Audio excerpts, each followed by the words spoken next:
Kia ora and welcome to video 8 in the series Delightful Differentiation. You're stuck with me again today, sorry about that. This problem here is quite tricky, although I like to think it has a systematic way about it.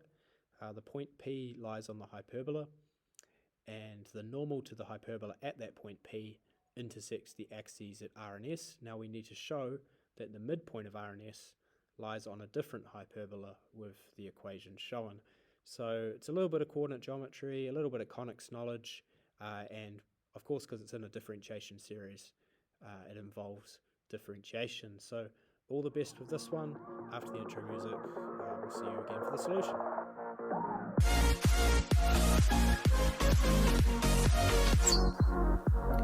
Okay, so this is quite a tricky question.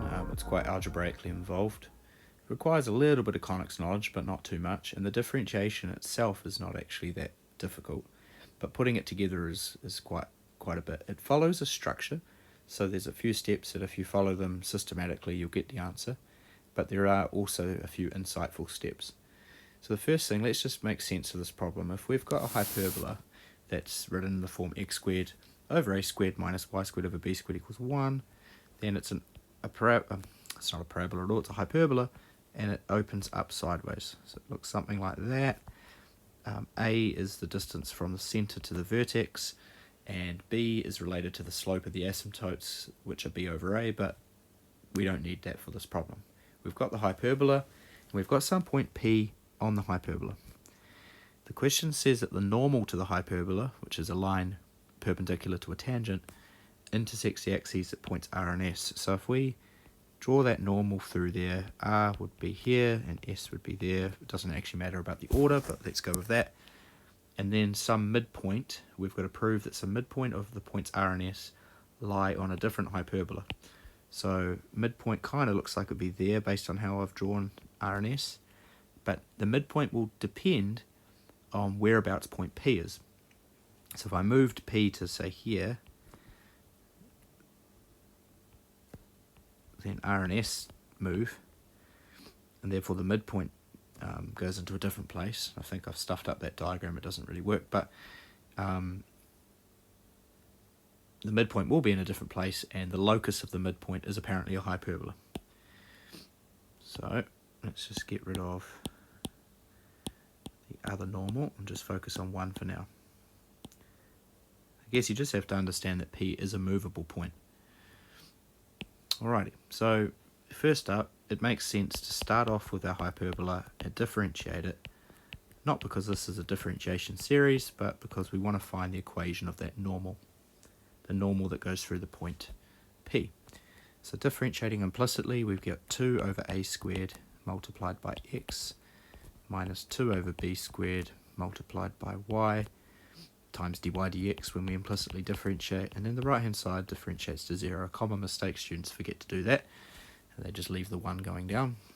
Okay, then dy dx, which is the gradient function, or the equation, the gradient of our tangent, can be found by rearranging this equation.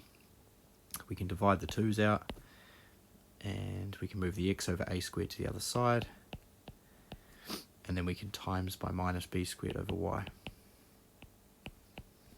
So we get b squared x over a squared y. That's the gradient function for a hyperbola in general form. It's very similar to an ellipse, just the fact that an ellipse would have a minus, because it would have a plus in the middle. Alrighty, that's the gradient for the tangent, so therefore the normal, the slope will be equal to negative a squared y over b squared x. Now, equation of a normal is just a straight line. So y minus y1 equals m times x minus x1. The only point that we know on this normal is the point P. But we also know the slope of the normal, so we can substitute in y minus yp equals negative a squared y p over b squared xp. I'm emphasizing this for a reason. Okay, it's very important that you realize that this point P, whilst it moves, whenever we want to consider a normal at the point P, we treat it like a fixed point. And therefore it differs from x and y. So in this equation here, x and y is some point, or any point on the normal, but xp, yp is a particular point on the normal that is also on the hyperbola.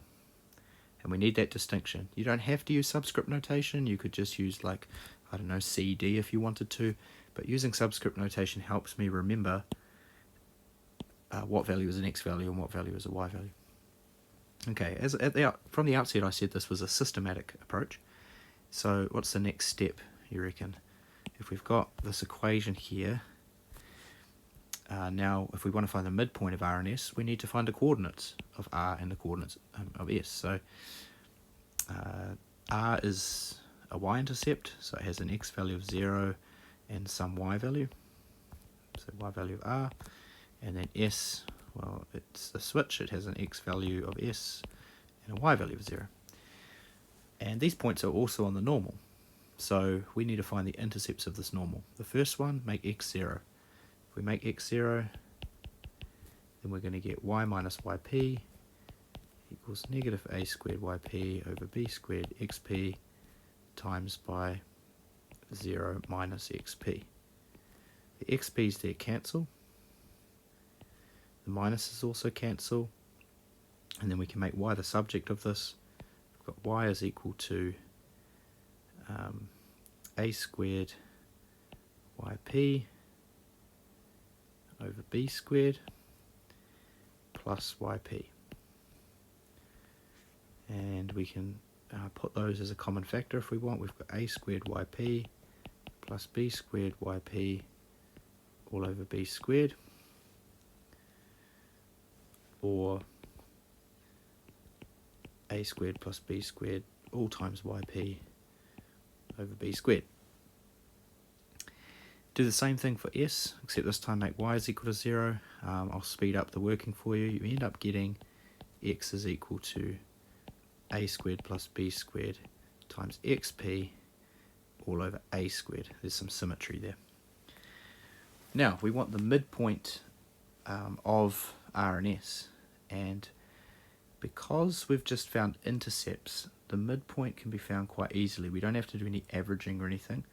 We just say it's the halfway in the y direction and the halfway in the x direction. In other words, take the y value of R and half it, and take the y value of S and half it. They are the coordinates.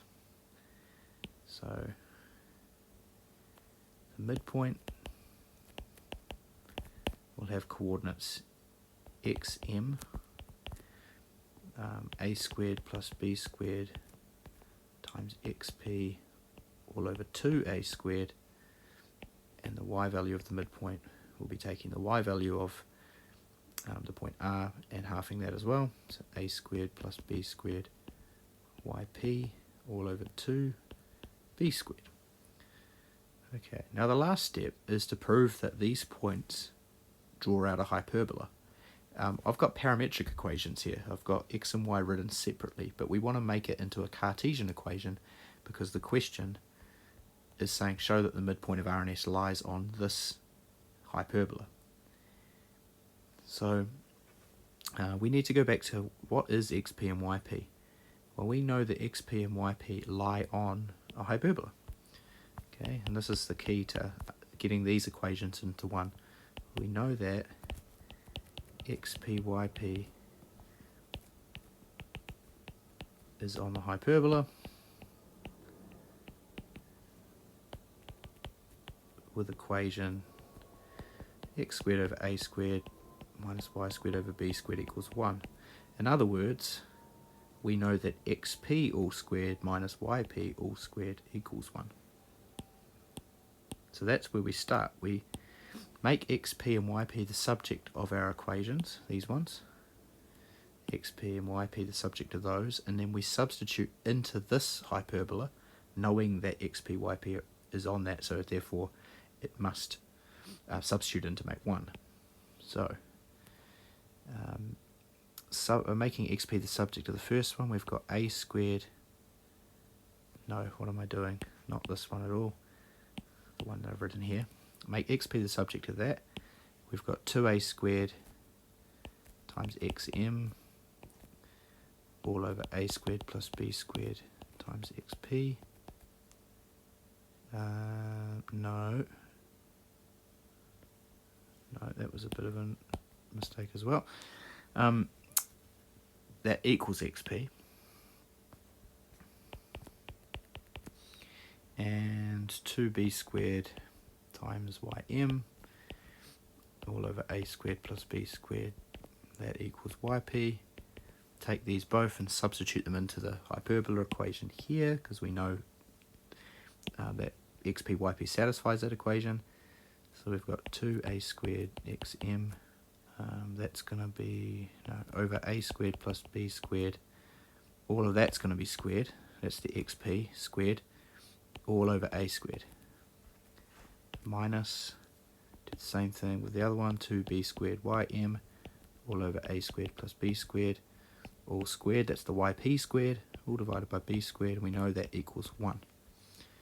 And if we tidy this up, we actually get the same equation. The 2a squared, when we square that, we get 4a to the 4, but then we divide by the a squared, we get 4a squared xm squared over a squared plus b squared, all squared, minus, do the same thing, 2b squared all squared is 4b to the 4, divide out the b squared, 4b squared